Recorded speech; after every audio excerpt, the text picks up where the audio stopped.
Vozes do Marketing, hoje com um convidado muito especial, Guilherme Stefanini, CMO global do Grupo Stefanini. E comigo na bancada, meu colega da SPM, Jaércio Barbosa, coordenador da base incubadora e professor de estratégias digitais na SPM. E Matthew Schurtz, diretor do World Observatory. Guilherme, prazerzaço ter você aqui com a gente. O Voz do Marketing integra o Encontros com o Futuro, que é uma iniciativa que tem apoio do Pacto Global, da Prime, que é o braço da ONU de Universidades, da SPM, das Eurocâmaras, que são as câmaras europeias no Brasil, da Pricewaterhouse, da Aberge e do Conselho Regional de Administração. Você vê que apoio não falta. Tem bastante gente de peso. Guilherme, conte tudo. Primeiro, o que faz a Stefanini? Qual que é a área que vocês atuam? E como é que foi essa tua trajetória para chegar nessa posição de CMO? Conto um pouco a história. Vamos lá. A Stefanini é um grupo hoje internacional. A gente tem presença física em 46 países, atende mais de 100 países a partir dessas bases. A gente conta com uns 35 mil funcionários. Talvez uma das maiores empresas de tecnologia aí da América Latina e uma das grandes maiores do mundo nesse mercado. Ela começou há 38 anos atrás, né? A gente faz 38 esse ano, setembro inclusive, setembro, outubro, como uma empresa de treinamento. Teve o plano Collor, o negócio deu errado, porque deu errado porque todo mundo corta treinamento que não é necessário para sobreviver quando falta dinheiro, né? Sumiu o caixa, é a primeira coisa que corta. Eu brinco que hoje é um pouco com mídia, assim, mas depois a gente fala disso. E a partir daquele momento, era uma empresa de treinamento em tecnologia, né? A história do nosso fundador, ele fez geologia, não tinha trabalho na área dele porque era década perdida, ele começou a trabalhar como trainee no Bradesco para formação na área de tecnologia, trabalhou um pouco, sempre quis empreender, começou com treinamento ali dentro da IBM, e aí quando teve isso também, saiu um pouco dessa fase do plano Collor e começaram na parte de terceirização de serviços de tecnologia, que é onde a gente começa a nossa trajetória. E a gente vai nesse caminho até mais ou menos 2008, por ali. Aí a gente já tinha expandido para vários países, mas não tinha uma massa crítica fora muito importante. Então, em 2010, ali, a gente faz uma aquisição grande nos Estados Unidos e que tinha na Europa. Isso dá uma alavancada na gente globalmente. Que empresa que vocês compraram? Chamava TechTeam. Era uma empresa aberta de capital, né? Então, público ali, tem tudo. Mas aí a gente comprou, fechou o capital, integrou essa empresa ali e vem, né, desde então.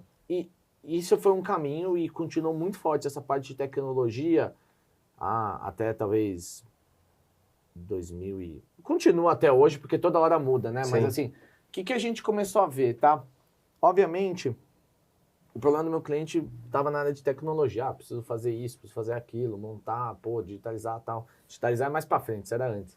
Mas sempre a gente teve a ideia de como a gente aplica a tecnologia dentro de áreas de negócio para que a gente dê uma vantagem competitiva para os nossos clientes. Tá. Então, à medida que coisas novas vão surgindo, surgem novas oportunidades, eles precisam de gente que entenda para a gente, né, trabalhar junto ali. Então, a gente fala muito de co-criando soluções para um futuro melhor. A gente trabalha muito com os nossos clientes dessa maneira. Então, o que eu trago para a mesa? Eu trago nossa expertise técnica, a gente traz benchmark, a gente traz experiências globais. E o que o cliente traz? Ele entende do business dele, né? Claro. A gente brinca, eu posso ter muita coisa, eu vou falar um pouco de tecnologia bancária, temos muita coisa aqui, mas não sei operar crédito, eu não sei fazer isso. Então, como é que, né? Isso é um banco. Então, como é que a gente trabalha junto com o cliente, entendendo o business dele para fazer essa alavancagem? E aí, a partir mais ou menos de 2011, 2012, a gente vem numa série de aquisições, de um lado, para ganhar musculatura fora do país, e do outro lado, também mesmo fora e dentro, a gente começa a criar novas competências dentro do grupo, né? Então, por exemplo, hoje eu estou como CMO, eu também lidero toda a parte de BU de serviços de marketing para clientes. Então, globalmente, eu cuido dessas duas funções. E aí, vou dar um exemplo. O que é BU? BU é a Business Unit. Eu vou explicar. Então, o grupo evoluiu. Hoje a gente é dividido em 7 unidades. Então, tem a parte de tecnologia, de onde a gente nasceu. Tem uma parte de cibersegurança, então como é que a gente ajuda os clientes nesse ambiente. A gente sabe que é um tema cada vez mais preocupante, né? E como é que a gente ajuda os clientes. Depois tem o terceiro aspecto, que é a parte de Data e Analytics, como é que a gente monta os grandes sistemas robustos de dados, arquiteturas, integrações, esse tipo de coisa para montar. Depois, Você tem uma parte forte de operações, que é o que a gente chama de automações, inteligências. Sim. Como é que você transforma os processos internos das empresas para serem mais eficientes? Então, a gente fala ali do P2P, por exemplo, Procurement to Purchase, e por aí vai. Depois, a gente tem essa BU mais voltada, vamos chamar assim, essas BUs são voltadas mais para a área tecnológica, para o CIO, para o CTO, para essas áreas, CISO, aí cada um tem alguns seus cargos. Depois a gente tem 3 BUs que elas são muito mais focadas, eu já estou nos espanhóis tudo aqui misturado, elas são muito mais focadas na parte de negócios. Então, você tem uma BU totalmente dedicada para o mercado financeiro, com softwares proprietários de mercado financeiro. Você tem uma BU totalmente voltada para a área de indústria e supply chain.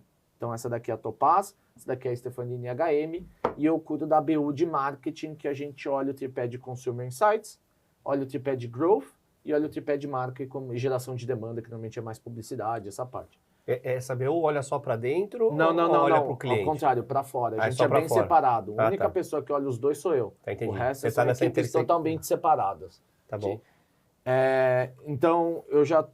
bom, aí depois eu conto a trajetória, mas hoje é o grupo. Então, muito do que a gente tem desenvolvido, e a gente faz aquisições onde tem expertise que a gente não sabe. Então, eu falo da cocriação, eu trago alguém que sabe, eu tenho a capacidade de escalar, entender os problemas dos meus clientes, a gente junta e vai ajudar os clientes nesse aspecto.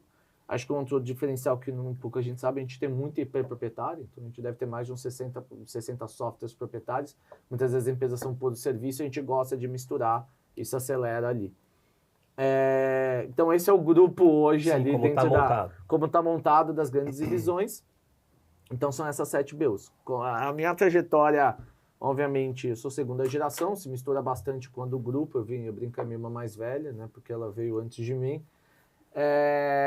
Então sempre cresci com a empresa lá dentro. E acho que em casa, tanto eu, meu irmão voltou também para o negócio, a gente sempre teve um ambiente, muita vontade de empreender, fazer, e eu acho que a gente tem muito espaço disso dentro do grupo, felizmente. Então, tem muita coisa para fazer, então a gente acaba tendo esse espaço ali de trabalhar em conjunto. Então, a gente tem uma regra dentro de casa, sempre foi trabalhar fora antes de ir para o grupo. Eu fiz um pouco de banco de investimento, não gostei, não era meu negócio. Você fez o que de graduação? Eu fiz administração na GV. A história é longa aqui, mas fazendo um corte rápido, eu fui visitar um banco de investimento antes, quando eu estava no colegial e tal, estava em dúvida do que fazer. Aí é engraçada a história, porque eu tinha dúvida de publicidade, que eu achava muito legal a parte criativa.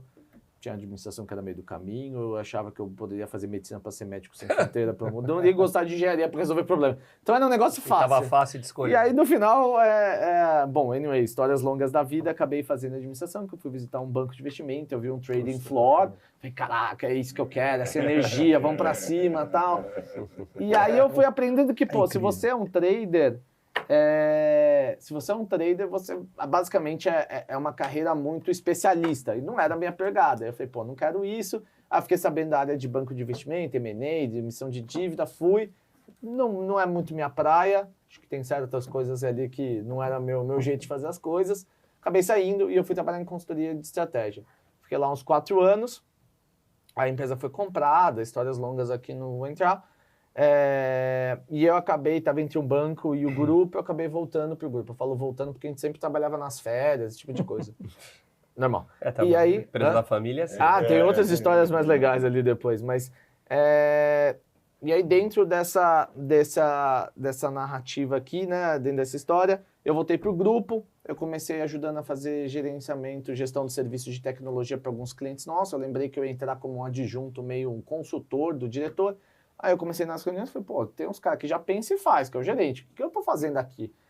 Então, vou ficar fazendo PowerPoint, não quero que eu meta a mão na massa. Eu virei pra ele e falei, me dá uns clientes aí, deixa eu testar aqui. E aí foi indo, foi um ano bem interessante. Quando eu tava para mudar de algumas áreas, a gente tava montando nossa área de digital. Tá. Aí ajudei a montar a área de digital, a área começou a ficar muito especialista, sempre foi um cara mais generalista, de PNL, né, de ter o centro de custos e receitas, que eu acho que é mais fácil de administrar quando você é generalista, porque você tem feedback claro, tá mais próximo de cliente que não liga para quem que você é e realmente vai dar feedback. Então, a gente teve... Aí eu ajudei a montar essa área, e tinha uma série de investimentos que a gente tinha feito que ficavam meio soltos. E aí eu brinco que era patinho feio. E eu falei, cara, me dá o patinho. Aí a gente tava numa reunião de conselho que eu participava, né, ali assistindo.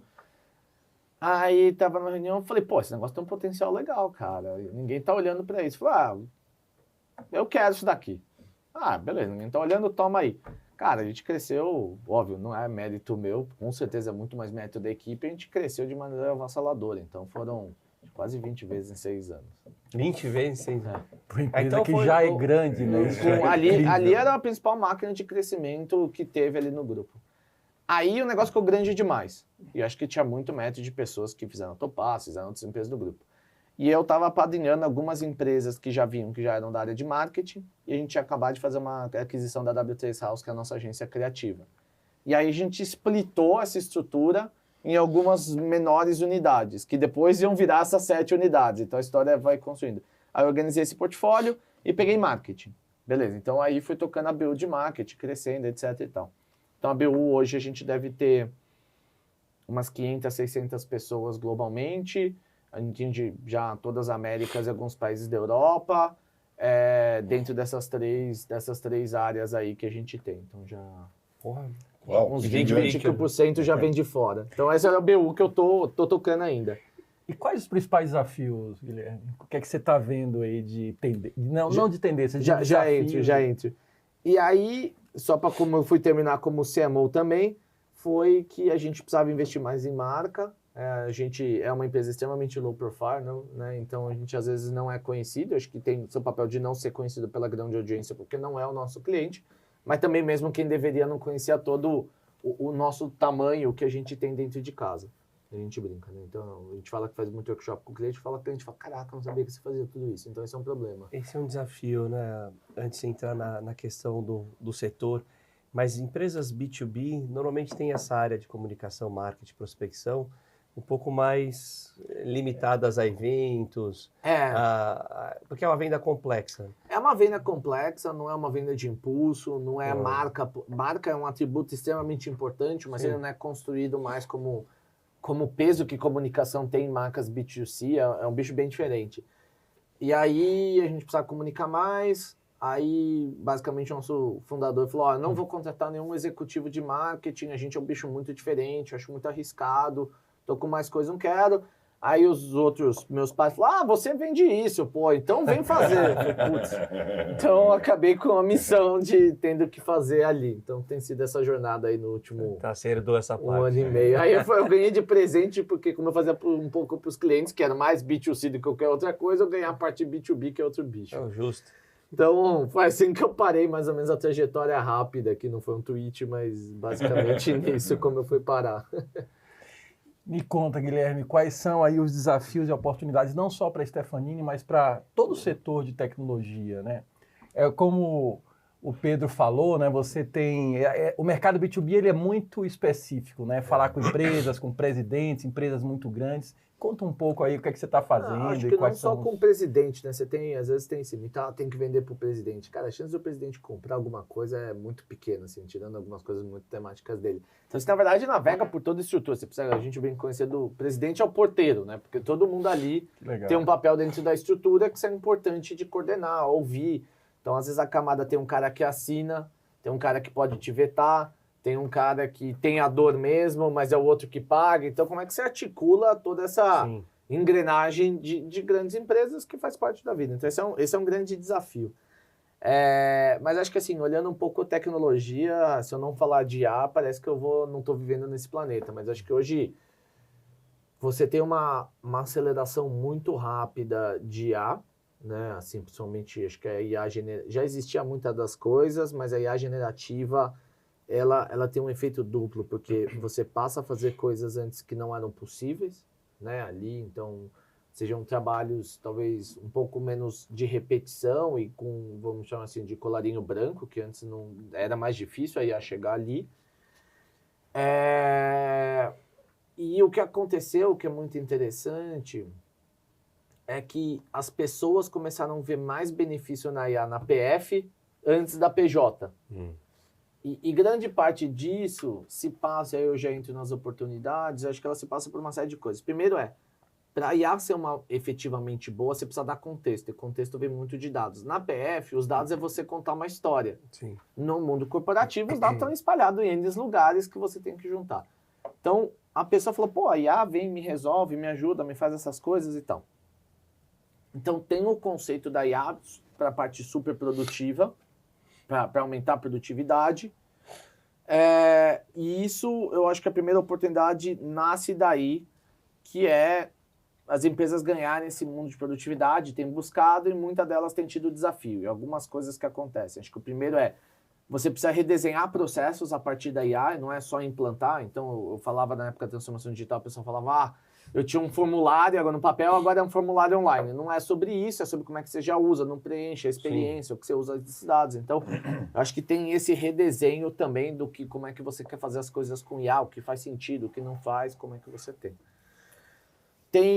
Então, essa é uma parte. Aí isso envolve um mundo já de reskilling, envolve um mundo de redesenho de processo, envolve um mundo de quais tecnologias, como plugar, o que junta, envolve um mundo de plataformas de cyber para você proteger, porque agora você começa a também ter outros riscos. Você tem um mundo de você fazer o trabalho de dados, limpeza e deixar eles prontos para serem consumidos em tempo real, né? Então essa é uma parte. A outra parte que é muito interessante, te abre N possibilidades de nível de serviço para os seus clientes que antes não existiam. Então, seja para você melhorar a capacidade do seu, por exemplo, gerente na pessoa, né? Você tem um tete a tete ali, você tem a confiança, mas, pô, às vezes tem coisas que é humanamente impossível saber tudo bem. Então, isso ele alavanca muito. Ou seja, no B2C, você conseguir ter uma individualização, que todo mundo fala de personalização, fala. Até hoje é um negócio muito difícil de se ter bem feito, assim, são poucos os casos que você olha. Então, em escala, né? Em escala, né? Porque às vezes segmento em 3 perfis não é isso, é de maneira individualizada. Então, acho que esses são os grandes temas que no curto prazo têm nascido. Eu acho que, pelo menos que a gente vê nos clientes, principalmente, esses são os grandes temas. E aí, esse próprio tema de IA abre para outras frentes que a gente não atua, que é muito mais uma parte de infraestrutura tecnológica ali.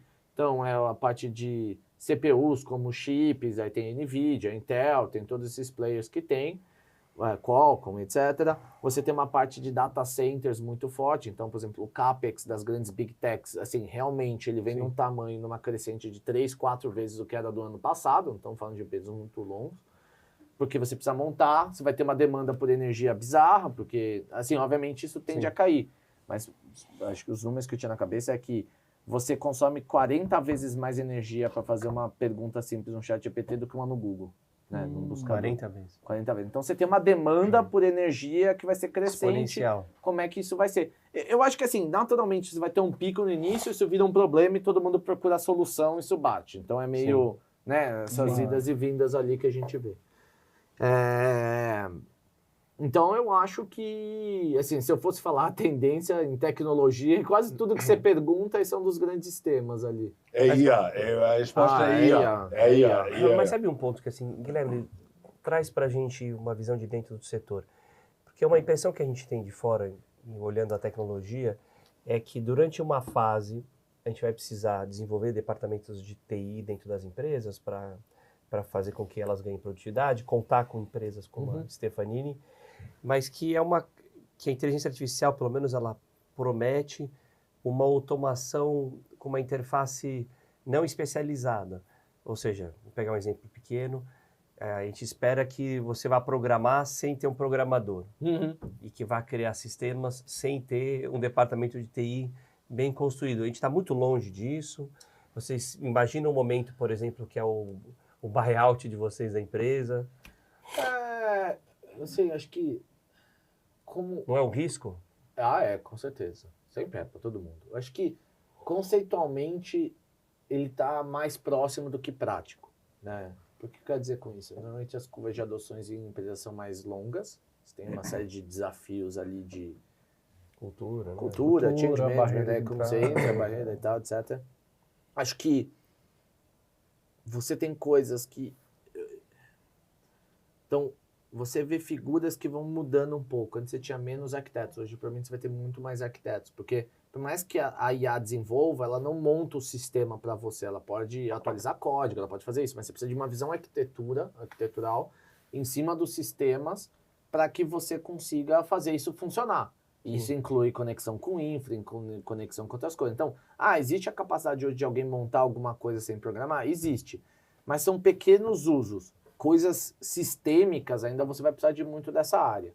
E hoje, mesmo nessa parte, tecnicamente, nem todo mundo tem essa literacidade que é necessária para desenvolver. Claro. Então, naturalmente, você vai precisar de áreas ali sempre especialistas, né? Então, vou dar um exemplo aqui, pegando marketing também, né, que é minha área. Pô, hoje, cara, você pode pedir pro ChatGPT, ou qualquer IA, o que seja, e sai um monte de imagens, sai as peças, sai isso. Mas assim, pô, aquilo faz sentido? Qual que é a sua estratégia de marca? Como é que você vai montar essa estratégia? Quem é seu consumidor? Tem uma série de coisas que são complexas de amarração que você precisa montar esses sistemas para funcionar. E isso vai ser vivo o tempo inteiro. Então, eu não acho que vai tirar um elemento humano. Eu acho que ali... E acho que tem um desafio muito grande também, que é resolver o problema certo, né? Problema? Problema certo, porque você tem problema pra caramba. Qual que é o certo que você tem que apertar ali o botão? Então, eu acho que claramente existe essa ameaça e eu acho que ela vai, assim como a natureza humana já passou, eu falo da Revolução Industrial, que antes quebrava as máquinas, meu Deus, mas assim, se for ver a condição de trabalho hoje é muito melhor do que era na época da Revolução Industrial, não tem nem comparação. Então, acho que daqui a pouco a minha ideia era isso também. Então, antes era puro esforço humano, né, vou falar... gregos que tinham os escravos, etc. Não preciso nem ir tanto mais longe, até a própria Brasil que demorou muito nesse tema. Depois você teve a questão de máquinas a vapor e o shift do trabalho foi mudando. Eu acho que tem fases que são muito duras, mas eu acho que naturalmente vai ter coisas que vão surgir novas que a gente nunca imaginou, né? Então, até a função de marketing per si era muito diferente, assim. Né? Então, as empresas estão felizes com o IA? Como é que está seu cliente, assim? Ele chega com qual pergunta para você? Com qual pedido? Putz, Ele está pensando em IA já, quando ele chega em você, imagino. Um pouco também, não só, mas também. Me ajuda com isso, pelo amor de Deus. Eu acho que tem dois desafios que normalmente aparecem.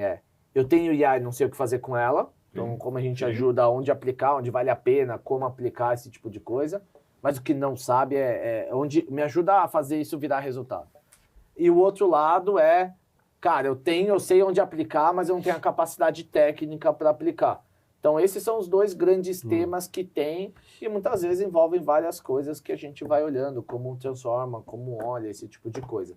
Então, acaba sendo esses dois grandes temas ali do que se tem.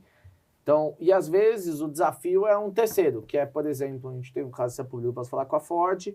Pô, tinha um sistema com código antigo, custoso, lento, e eu precisava melhorar a minha parte de agendamento de revisões. Então, com o IA, a gente conseguiu monetizar o sistema, e em um mês eu tinha, acho que 124% a mais de agendamentos do que ele tinha no período anterior. Caramba. E eram tempos que durariam muito mais coisa. Então, às vezes, a IA, ela é um pedaço da solução, ela te acelera a solução, mas não ela é puramente a solução. Porque às vezes, por exemplo, tem a parte do código, mas às vezes você tem experiências que têm que ser mudadas, você tem que entender por que não estão usando. Então, você tem outros trabalhos que vão abrindo espaço para essa demanda ali. Então, e como é que... Desculpa. Não. Como é que você acha a mão de obra, né? Como é que você treina? Pô, é tudo tão novo, a arquitetura, e você consegue dar uma resposta legal por empresas muito grandes que demandam. Eu vou brincar. IA é um tema novo, obviamente generativas são os grandes modelos, é uma tendência nova. Mas, cara, você já tem, falando de IA, pré-segunda guerra quase ali, quando você tem o Alan Turing, você tem toda essa parte, seriam os primeiros precursores ali. A gente, por exemplo, a gente fez uma aquisição de uma empresa que era especializada em IA, há uns 15 anos atrás. Então, desde então, a gente já trabalha com IA no conceito generativo, de pedir, voltar, fazer as atividades. Obviamente, a gente fala, né, tinha um avião a hélice, agora lançou o avião a jato e, cara, eu preciso usar, o que eu fiz eu troquei meu avião e botei a turbina a jato. Obviamente, você não tem que trocar algumas partes para o avião não desmantelar, mas você trocou isso. Então, pô, a gente tem um centro global aí, deve ter, cara, umas 200 pessoas, né, liderado pelos Estados Unidos, mas espalhado em todas as nossas geografias. E assim, a gente tem feito muito upskilling, A gente, logo no início, já abriu uma plataforma, não vou chamar open source, mas é uma plataforma que usa as nossas IAs de mercado, mas estava num ambiente totalmente seguro, porque, obviamente, o dado que você coloca no ambiente público é aberto. Tem casos ali de, né, acho que nem por má fé, por erro inocente, a pessoa colocou dado importante e vazou. Então, claramente aqui a gente construiu sistemas para que as pessoas experimentassem, usassem, testassem, e tem essa liberdade. Então, tem um negócio que tinha um desafio de um gestor nosso, que ele precisava organizar melhor as férias da equipe com compatibilidade da demanda. Esse é um cara que ele não programa. Então, aí, esse programinha, essa resolução rápida, ele faz. Quando você começa a concatenar, já começa a ser mais complexo. Mas, ele fez isso, montou, reduziria em 40%, 50% o custo que a gente teria de férias não aproveitado. Férias não aproveitado quer dizer que tira no lugar errado, na hora errada, na data errada. E, obviamente, ali ele tinha um negócio que é bom férias para todo mundo. Então, é ganha-ganha. Então, é como você vai mostrando, as pessoas têm que testar, elas têm que se convencer. Então, tem gente que é resistente. Tinha um outro gestor que falou, não acredito, tal, não sei o quê. E aí, eu falo do change management. Aí o Marco falou, né, nosso CEO global, desafio, vai lá e mexe. Cara, e ele voltou assustado com uma coisa que ele fez, que era uma proposta enorme, que fez em coisas de questão de dias. Então, tem questões ali são várias alavancas, não tem uma bala de prata. Então, é treinamento, é ter a plataforma para a pessoa trabalhar, é você começar a acompanhar o uso e vou incentivando e achando as melhores práticas. É N coisas, é dar os desafios. Então, eu acho que não tem uma bala de prata ali. Mas, então, hoje, mão de obra, a gente normalmente contrata júnior, forma ela, aí tem N casos, né? A gente contrata 35 mil funcionários, tem tudo que é qualquer coisa. Mas, assim, quando você vê tempos de casa, na média, a nossa liderança é muito longo. Então, a gente forma muita gente. Mas, que eu tava te falando disso... Então, é um pouco de tudo, não tem uma resposta única. Então, tem skilling, tem contratação, tem gente que já tinha expertise que a gente vem desenvolvendo há muitos anos. Então, tem coisa que leva juros bem compostos legal. Aí. Não tem uma resposta única que eu te dou, que Guilherme, isso, sabe? Guilherme, de modelo de negócio como oportunidades futuras, você falou muito de capacidade de processamento com a inteligência artificial, mas faz algum sentido para explorar oportunidades futuras também desenvolver outros data lakes ou adquirir outros data lakes setoriais para você conseguir agregar valor? E uma segunda pergunta, faz sentido você ganhar um percentual do aumento de produtividade ou da redução de despesa, ou entrando uma parte no fixo, uma parte no variável? Vocês têm pilotado algumas opções assim? Vou responder a primeira parte ali de ter outros data lakes. Assim, na perspectiva da Stefanini, que a gente atende grandes clientes, é tudo muito customizado. Uhum. Então, a chance de usar um data lake geral para um cliente meu é um pedaço. Pequeno. Então, nesse caso, não vale para a gente montar isso. Quando você trabalha de coisas mais B2C, PMS, né, que são pequenas e médias empresas, onde você tem uma escala e uma homogeneização razoável, ou pode trabalhar num nível dessa maneira, eu acho que pode ser um negócio interessante, porque te acelera muito o que tem ali. No nosso caso, eu acho que não. Eu posso complementar, mas realmente eu vou trabalhar muito sobre o desafio do meu cliente, os dados do meu cliente, esse tipo de coisa. Então, no fundo, eu sou muito mais um motor de processamento do que o dono do dado, que é dele mesmo. Então, para a gente, nem tanto. E aí, eu acho que a oportunidade volta para o outro lado. E aí, acho que tem uma série de desafios para isso. Mas, assim, a gente já tem modelos de trabalhar com revenue share, success fee, modelos de produtividade há muitos anos. O que a gente vê hoje é um desafio, muitas vezes, do mercado comprar isso. Então, às vezes, o próprio cliente, a área, ele prefere um modelo XPTO, escopo, tamanho de equipe, o que seja, do que necessariamente, às vezes, o desafio ali. Porque, às vezes, ele só recebe também Ele é responsável, às vezes, por prazo e dinheiro, por exemplo, da unidade de TI, não pelo problema. Ele não está junto com o problema. Então, depende muito de onde você está falando. Então, a gente já pratica todos esses modelos. Obviamente, eles são muito menor escala do que outros, que são mais comuns, mas também tem uma questão de mercado, de como olha, como compra. E a parte quando tem mais entrada é mais fácil medir. Custo já é complexo. Sim. Porque às vezes você realoca, você muda, e aí isso é um impacto que fala, não, mas eu tinha essas pessoas, agora estão fazendo A e não B, eu não reduzi o custo. Tá, mas espera aí, eu reduzi dentro dessa atividade. Sim. Então, Você tem uma série de diferenças de como olha, como fala, que ali eu acho que é mais complexo. Mas a gente tem muito disso de, a gente olha assim, métricas de produtividade de time de desenvolvimento, né, os squads ali dos produtos, que a gente tinha thresholds, que se eu batesse eu tinha bônus, se eu perdesse eu tinha decréscimo do valor que eu cobrava do meu cliente. Então você tem N modelos de como você pode trabalhar, modelos variáveis ali, que eu acho que fazem muito mais sentido. Só que é um aculturamento do mercado que leva tempo. Né? Vocês estão fisicamente em dezenas de países, né? Como é que é a diferença do marketing, né? Você faz marketing... Porque a marca Stefanini, a gente não é no mundo, a gente não é conhecido por tecnologia, né? Infelizmente. Então, a empresa brasileira nos Estados Unidos, talvez os grandes, as empresas que seriam clientes de vocês, olhem e falam, puxa, será mesmo que eles vão resolver os meus problemas? Eu acho Como é que funciona isso? Eu vou separar, acho que cada lugar tem suas qualidades e tem suas características importantes, tá? Então, por mais que a gente nasceu no Brasil, a gente é muito mais global do que brasileiro, então a maior parte do negócio já está fora do Brasil, tá? Quando eu olho as regiões, a maior parte, praticamente de quase toda a liderança e com certeza da operação, é muito mais local do que é brasileira, porque tem esse modelo meio, é tudo lá, que é um pouco do modelo que era trabalhado para a Índia, que já vem se esgotando faz tempo, que pego a demanda em algum lugar, jogo para um monte de júnior na Índia em volume, e o cara fica tudo lá. Nosso modelo é muito mais próximo do cliente do que é o que eles chamam de offshore. Você tem on-site, que é dentro do cliente, de certa maneira.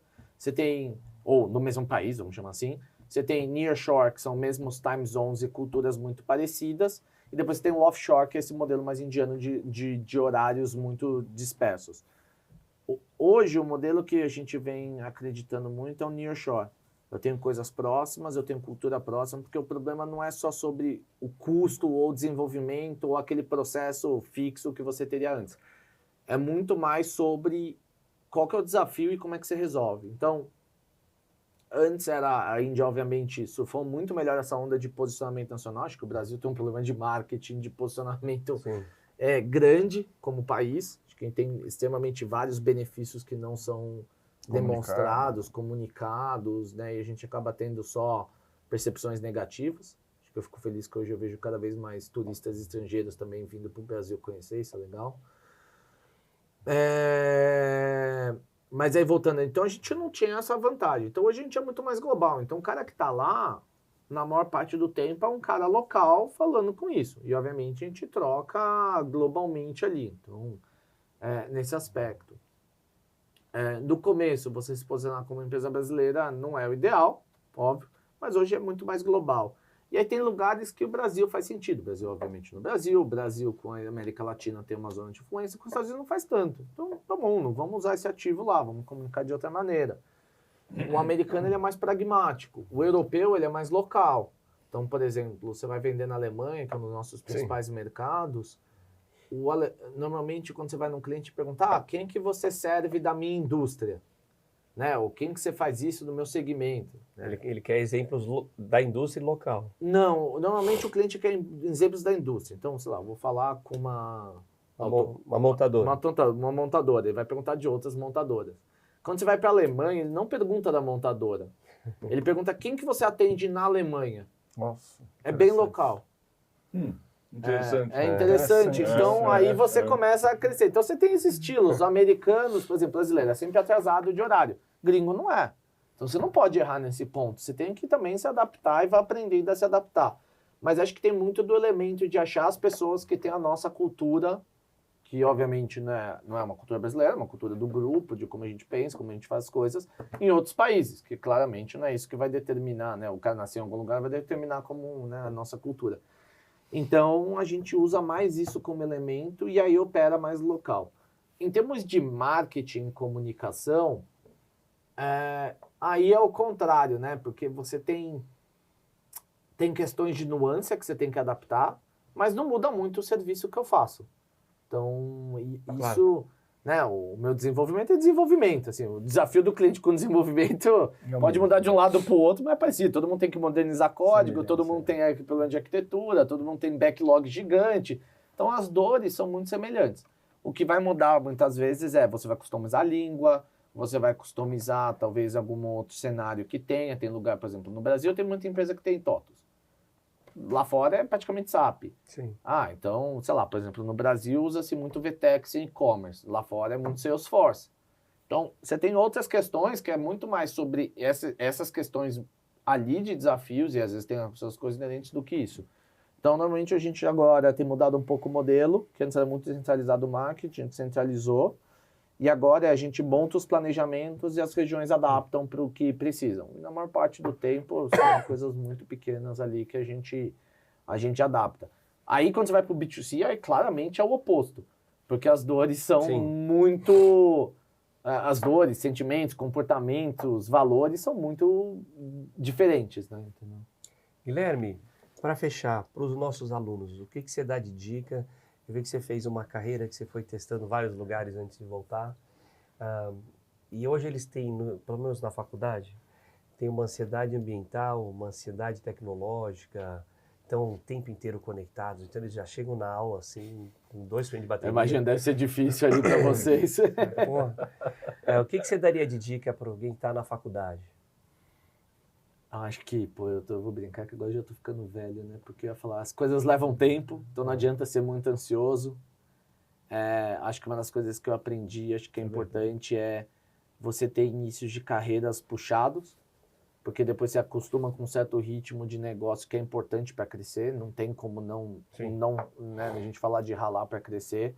Óbvio, não pode ser só sobre isso, acho que não é natural, hoje em dia a gente vê muitos desses casos, mas acho que é um negócio onde você tem uma intensidade, porque depois se você precisar um dia dar uma acelerada na carreira, é difícil você dar esse sprint mais velho, né? Sim. Então, porém em questões de vida, de carga de energia, tudo, então acho que esse início de carreira, eu acho que é um negócio que você foca muito ali para começar a ter estilos puxados ali. Eu acho que é isso. Eu acho que outra dica que eu dou é muito sobre entender o problema de fato, né? E como é que você resolve ele, o que na verdade a pessoa precisa, do que de fato às vezes ela só está te falando. Então tem a famosa frase do Ford que era: se eu perguntasse para o meu cliente o que ele queria, ele ia falar um cavalo mais rápido, né? Mas parece errado de não ouvir o cliente, mas ele ouve num nível tão grande que ele entende que, na verdade, a questão dele é deslocar entre A e B de uma velocidade mais rápida, não somente pelo cavalo. Então, eu acho que esse é um pouco de como é que você olha, como é que você ouve. Cara, eu acho que você é esponja, porque você vai estar ali, assim, todo mundo hoje não quer ir no presencial.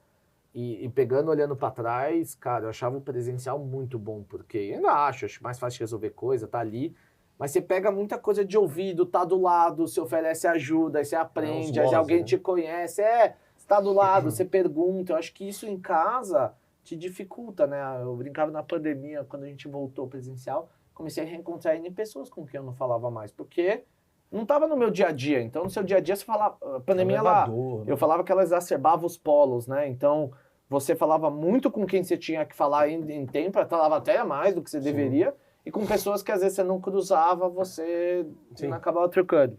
Então, olhando aqui, eu acho que são essas algumas dicas de quem está começando, que eu sei que tem algumas coisas, falando, não, eu acho que vai levar tempo, vai ser difícil. Bom, fazer o quê? Parece clichê, mas você vai ter que fazer coisas que ninguém quer fazer, então... ainda mais no começo, pô. E aí eu brinco que eu chegava quando eu fazia recrutamento de estagiários, assim, de trainee, era engraçado que eu falava o seguinte: galera, primeira coisa, como tolerante ao erro? Falei, cara, depende do erro, né? Você queimar R$2.000 e queimar R$2 milhões são coisas muito diferentes, entendeu? Então até tem uma frase do Bezos que ele fala da porta rotatória. Sim, tem duas frases. A porta que vai e volta e a porta que só vai. A porta que só vai. Cara, se só vai, você pensa muito antes de ir, porque você não vai poder voltar. A porta que vai e volta, beleza. Então, e no início você não tem muito discernimento. Então troquem ideia, façam perguntas, conversem, obviamente. A outra que o Bezos fala é, se der errado, que merda que vai dar isso? Então uma vez a gente tava fazendo um negócio lá, a gente queria testar, não posso abrir muito aqui. Que vai? Vai praticamente parar o recrutamento da empresa. Eu falei, meu filho, se parar o recrutamento da empresa, alguém me mata. Nem fudendo, desculpa aqui o termo. Mas ali eu falei, não, volta, corrige aqui, pense em outra saída. Isso não vai dar. Então, porque às vezes você fala, legal, vou testar tudo. Não, peraí, calma aí. E a outra parte que eu falo muito sim, vamos te dar dos trabalhos mais chatos. Mas se você não faz bem o mais básico, que é mais chato, como é que eu vou te ter confiança para te dar um negócio mais legal, ou mais sério, ou mais eu falo isso difícil? pros alunos direto. Tem que Então, saber jogar em campo de terra para jogar na... Faz isso. Ah, legal, isso é Não é boa, porque eles verdade. falam assim, só vou correr quando valer a pena. Não é assim. Cara. Só não. quando tiver tapete. É isso, senão você não chega. É Assim, bom, eu não tenho filhos, mas imagina o desafio que vai ser daqui a pouco. Nossa, Se mas, prepara. mas acho que são coisas que é meio óbvio, talvez, assim, falando, mas são coisas que eu aprendi com os meus pais, coisas que eu fui aprendendo na vida, e acho que é um pouco disso, assim, sabe? Acho que o work ethics é importante, acho que cada vez vai ser cada vez mais, e acho que, infelizmente, né, eu converso um pouco com o meu time e tal, e meu time acaba sendo mais velho do que eu, mas embaixo a gente vê e fala, pô, cada vez está mais difícil. Então acho que você ter um work ethics bom, com a cabeça da geração nova, acho que é um diferencial competitivo que vai ser muito grande. Nota 1000, Guilherme. Parabéns. Parabéns. Imagina, obrigado.